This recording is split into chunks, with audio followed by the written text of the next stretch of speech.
Hello, comment ça va aujourd'hui? J'espère que ça va bien, que les choses vont bon train. Et si ce n'est pas trop le cas, on garde l'espoir, on garde la foi, ça ira mieux. Alors, aujourd'hui, on continue de parler du thème du service à la clientèle, du service aux clients. Donc, cette expression peut prendre différentes tournures. Et si vous n'avez pas vu les précédentes vidéos sur le thème, je vous invite à aller fouiller et vous mettre à jour. Voilà, aujourd'hui on va parler expressément de quoi? On va essayer d'aborder des sujets sur concrètement comment est-ce qu'on offre un bon service à la clientèle. Parce que il y a des gens chez qui vous faites des achats parfois, des gens avec qui vous faites des affaires et souvent vous demandez est-ce que c'est exprès ou bien c'est parce que la personne ne sait pas que le service à la clientèle qu'elle m'offre là, c'est exécrable ou bien même inexistant. Parce que parfois, vraiment, c'est pas simple. En tant que client, en tant que consommateur, j'imagine que vous avez déjà vécu comme moi d'innombrables expériences de service à la clientèle pourries. Ça, c'est pour être poli. Voilà. Donc, essayons de disséquer un peu ça.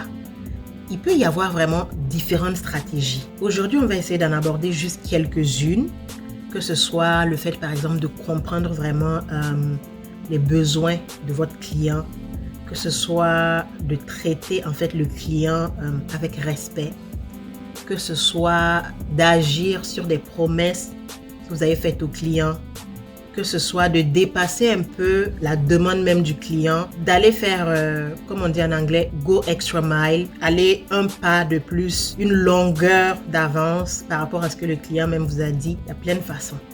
Donc, on en parle tout de suite. Bienvenue à bord. Faites la connaissance de votre commandant de bord qui a 2 vies professionnelles parallèles. D'une part, elle est employée et évolue en affaires internationales dans le milieu diplomatique. Elle accompagne et conseille les moyennes et grandes entreprises en Amérique du Nord et en Europe. D'autre part, elle est travailleur autonome et entrepreneur en ligne et hors ligne dans divers domaines depuis un bon nombre d'années. Ici, elle aborde tous les sujets possibles avec un objectif précis. Vous aider à bâtir, gérer et faire croître vos entreprises, mais aussi vous faire croître vous-même. Décollage immédiat, on attache les ceintures et let's go!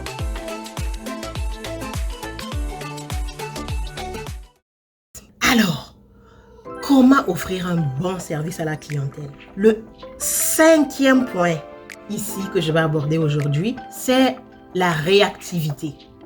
Donc, soyez réactifs. Tac, tac, soyez réactifs. Que ce soit en ligne ou au téléphone ou face à face, soyez réactifs. J'ai des petites anecdotes dans mon esprit là. Je me rappelle dernièrement, j'étais dans un pays dont je vais taire le nom en Afrique. Je suis partie dans une pharmacie pour acheter des médicaments. C'était assez urgent. J'avais vraiment besoin d'avoir ces médicaments-là rapidement et tout. Moi, j'ai couru à la pharmacie et tout ça. Quand la personne, en fait, s'est levée, donc la caissière ou en tout cas celle qui était là, la préposée, quand elle s'est levée même pour me servir, en fait, quand j'ai vu la scène, l'action de se lever, dans ma tête, je me suis posé vite fait la question de est-ce que je reste ou bien je cours à une pharmacie? Il n'y avait pas une pharmacie vraiment qui était toute proche encore et puis j'étais déjà dans une pharmacie. Je me suis dit, bon, je vais prendre mon mal en patience. Mais effectivement, en fait, toute la transaction s'est déroulée de telle sorte que je me suis dit, oui, en fait, j'aurais peut-être dû filer ailleurs. Mais la lourdeur de la personne, sa nonchalance, sa négligence, oh my God. J'étais comme, c'est pas le problème ici. Est-ce que c'est quelqu'un qu'on a battu au fouet pour amener travailler ici à ce comptoir-là? Ou bien c'est quelqu'un qui réalise pas que c'est une pharmacie? Quand on est là, je veux dire, c'est sérieux quoi. On a besoin de quelque chose sérieusement. Bref, ça c'est vraiment un manque de réactivité, mais notoire et total. Si vous avez mis un numéro de téléphone en ligne, ou bien vous avez mis une page Facebook, personne ne vous a obligé à faire ça. Mais dès lors que vous avez mis cette information-là, il faut être réactif. Parce que si vous allez prendre 10 ans pour répondre aux appels des gens, ou bien qu'on vous appelle 20 fois avant de pouvoir parler, on laisse un message sur votre page Facebook. Ça prend 50 ans pour répondre. Mais ça, franchement, si c'est comme ça, en tout cas, que vous n'avez pas assez de temps pour réagir notamment sur ces canaux-là, mais supprimez-les. Supprimez-les. Si c'est un numéro de téléphone où on ne vous joint jamais, ou presque, supprimez-le. C'est une page Facebook où vous savez que personne ne va répondre pendant des jours, des semaines. Supprimez-la. Quand vous allez avoir le staff et le temps qu'il faut pour ça, vous allez réactiver ces choses-là. Parce que ignorer le client, c'est vraiment l'une des pires choses à faire, quoi. Ça, c'est du non. On ne le fait pas, on n'ignore pas le client. Non, le client a tellement de possibilités autour. Donc, s'il s'hasarde à venir vers vous, respectez-le, respectez son temps et puis parlez-lui, répondez-lui. Je sais que souvent, de façon générale, dans les affaires en Afrique, quand on fait des affaires en Afrique, parfois à cause de la culture, on ne veut pas décevoir, on va tourner autour du pot, etc. Je vais prendre l'exemple, excusez-moi si c'est votre cas, des couturiers qui vont te dire « Ah, viens dans 3 semaines, pile poil, ton habit sera prêt. » Soit pendant qu'il te dit 3 semaines, il sait que dans 3 semaines, ce n'est pas possible que l'habit soit prêt. Parce que lui-même, il sait tout ce qu'il a à faire, hormis cet habit. Ou bien même, il sait le travail qu'il a à faire sur cet habit. Il sait que 3 semaines, ça ne suffit pas pour produire cet habit. Mais tu dis 3 semaines. Ou bien, quand il disait, il pensait que 3 semaines, ça allait être suffisant. Mais quand il commence, au bout d'une semaine, de 10 jours, de 2 semaines, il se rend compte que 3 semaines là, c'est impossible. Mais il se tait. Donc, manque de réaction. Et vous pointez là, évidemment, au bout de 3 semaines, il n'y a pas d'habit. Parfois même, il n'y a pas couturier. Donc, vous le cherchez comme ça. Maintenant, vous jouez maintenant au chat et à la souris. Vous arrivez, il a fermé à des heures indues, etc. Il est parti où il est parti, où on ne sait pas. Non, il faut vraiment être réactif. Il faut respecter le temps du client. C'est important. Il y a un 6e point que je vais vous rajouter comme bonus. Parce qu'au début, j'en avais prévu 5. C'est le fait de demander de la rétroaction. Ça ne fait pas proprement partie du service à la clientèle, mais un peu quand même. Parce que ça démontre en fait qui vous êtes à votre client. Demandez à votre client en fait, ou à vos clients, ce que vous faites de bien, mais surtout ce que vous pouvez améliorer. Ça, c'est une vraie mine d'or. Et peu de gens le font. Vous avez des clients qui vont, qui viennent, qui changent, qui ne reviennent plus, etc. Mais vous ne prenez pas la peine de leur poser la question, de faire des questionnaires, des sondages ou juste une petite jazette de quelques minutes. Ce savoir-là, mais il est gratuit en plus. Posez juste la question. Qu'est-ce que le client apprécie le plus? Qu'est-ce qu'il apprécie le moins? Qu'est-ce que vous devriez améliorer selon lui? Qu'est-ce qu'il a vu ailleurs, il aimerait voir ici? Ou bien qu'est-ce qu'il aimerait tout simplement recevoir comme service en plus, etc. Posez la question. Demandez-leur. C'est gratuit. La plupart vont vous dire du tac au tac. Voilà. Qui mieux que vos clients peuvent en fait vous dire ce qui ne va pas trop, ce qui peut être amélioré? C'est les meilleures personnes. C'est les personnes les mieux placées pour ça. Ils font affaire avec vous, ils connaissent votre business. Et peut-être aussi qu'ils font affaire ailleurs. Mais ce qui est sûr, ils vont chez vous déjà. Donc, c'est les meilleures personnes, c'est les personnes les mieux placées pour répondre à ce type de questions-là. Donc, n'hésitez vraiment pas. Je me rappelle d'un exemple, j'étais au Burkina et j'étais dans un restaurant. Moi, je suis une spécialiste du marketing. Ça fait une quinzaine d'années que je travaille dans le marketing, donc assez de flair marketing développé. Et j'ai mangé dans le restaurant. Le gérant qui était là, il ignorait qui je suis, il ignorait d'où je venais, quelle était ma profession. Il ne me connaît pas, je suis une cliente qui a juste mangé. Mais il m'a posé la question en fait de savoir si le repas s'était bien passé, est-ce que j'avais apprécié mon moment. C'était comme si moi aussi j'attendais qu'on me pique.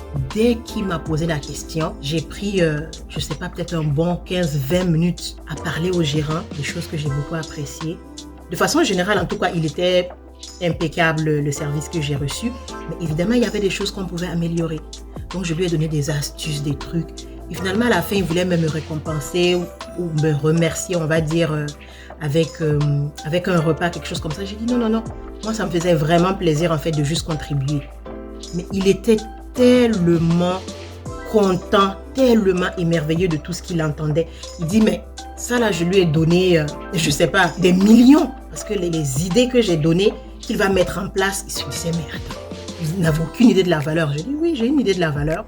une idée de la valeur. Donc, si je devais prendre un moment pour vous facturer une consultation, etc., j'ai une idée parce que je sais ce que ça peut rapporter sur votre business. Mais cette ouverture de venir me poser la question, ça m'a plu. Et puis voilà, je lui ai donné mes idées, ce que je pensais, humblement, gratuitement. Et puis, quand on vous dit de demander, là, je mets une petite parenthèse aussi, c'est-à-dire qu'il faut demander sincèrement. Il ne faut pas faire genre. Parce qu'il y a des personnes, à peine elles vous ont posé la question, elles sont déjà parties. Ça veut dire que la réponse même importe peu. Ou bien vous commencez à ouvrir la bouche en même temps, elles n'écoutent même pas. Ça veut dire que c'est peut-être dans leur script là-bas qu'il faut poser la question.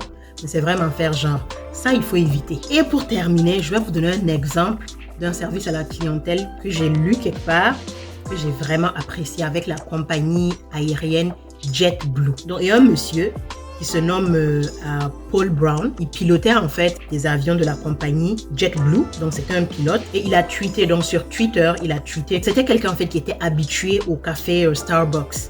Donc, si vous êtes en Amérique du Nord et tout ça, vous connaissez la marque en fait Starbucks. Donc, lui, en fait, c'était un habitué et il s'est retrouvé à ne pas pouvoir, en fait, dans une situation un jour où il n'a pas pu prendre son café avant de monter à bord de l'avion. Voilà, donc c'était un petit terminal où il était là dans la ville de Boston. Donc, dépendamment des terminaux, parfois il y a les grandes marques, les grandes chaînes de restaurants qui sont là-bas.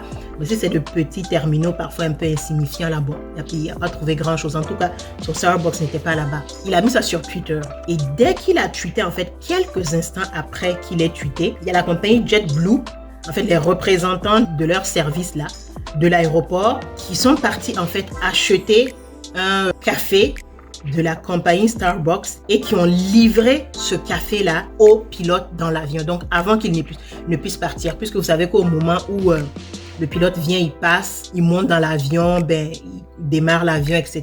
Il y a un moment qui se passe quand même avant que les passagers n'arrivent et avant qu'ils ne décollent. Donc, ils se sont débrouillés pour que les minutes qu'ils ont eues, dès qu'ils ont vu en fait le tweet du monsieur, ils se sont débrouillés en fait pour trouver du café en fait de Starbucks. Donc le monsieur avait précisé, c'était un café mocha, quelque chose comme ça.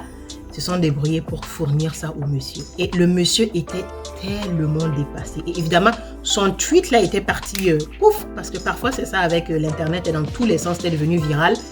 Et justement, la réponse aussi de JetBlue à ça, donc l'acte de JetBlue d'avoir procuré en fait le café à ce monsieur, a été aussi viral. JetBlue vraiment a vu la confiance des clients en elle en tant que compagnie monter en flèche l'espace d'un jour.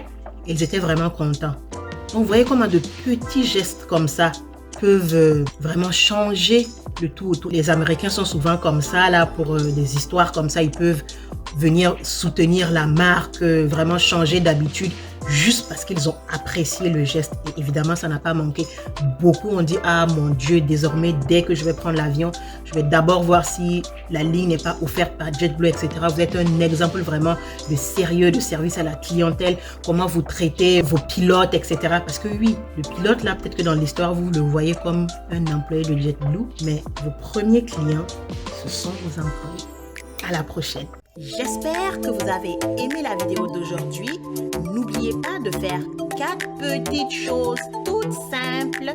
Vous abonner, activer la cloche pour recevoir les notifications, liker et partager.